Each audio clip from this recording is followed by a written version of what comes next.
एकदा गजेंद्र नावाचा हत्ती आपल्या पत्नी व पिल्लांसह एका सुंदर सरोवरात जलक्रीडा करण्यासाठी उतरला. पाण्यात उतरल्यावर तो आनंदाने खेळत असताना अचानक एक भयानक मगर त्याच्या पायाला घट्ट पकडून बसली. गजेंद्राने पूर्ण ताकद लावून स्वतःला सोडवण्याचा प्रयत्न केला. त्याची पत्नी, पिल्ले आणि इतर हत्ती घाबरून गेले, पण कोणीही त्या मगरापासून त्याला वाचवू शकले नाही. क्षणोक्षण गजेंद्राची शक्ती क्षीण होत गेली. दीर्घकाळ चाललेल्या संघर्षामुळे तो थकून गेला. तेव्हा त्याला जाणवले की शरीरबळ, कुटुंब, मित्र काहीच उपयोगी पडत नाही.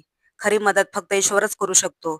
त्या क्षणी गजेंद्राने आपल्या सोंडीत कमळ धरून पूर्ण श्रद्धेने भगवान नारायणाचा धावा केला.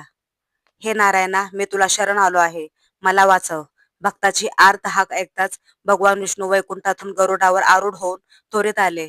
त्यांनी आपल्या सुदर्शन चक्राने मगराचा वध केला आणि गजेंद्राला मुक्त केले. या शरणागतीमुळे गजेंद्राला मोक्षप्राप्ती झाली. ही कथा फक्त हत्ती आणि मगरीची नाही, ही आपल्या जीवनाची कथा आहे. आपल्या आयुष्यातही मगर असते. कधी आजार, कधी अपयश, कधी नात्यांची फसवणूक, तर कधी मानसिक ताण.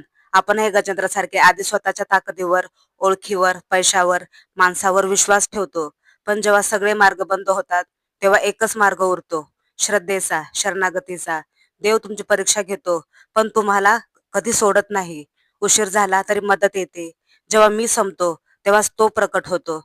आज जर तुम्ही अडचणीत असाल, थकलेले असाल, निराश असाल, तर लक्षात ठेवा, एक प्रामाणिक हाक, एक सच्चा विश्वास आणि नारायण नक्कीच धावून येतो.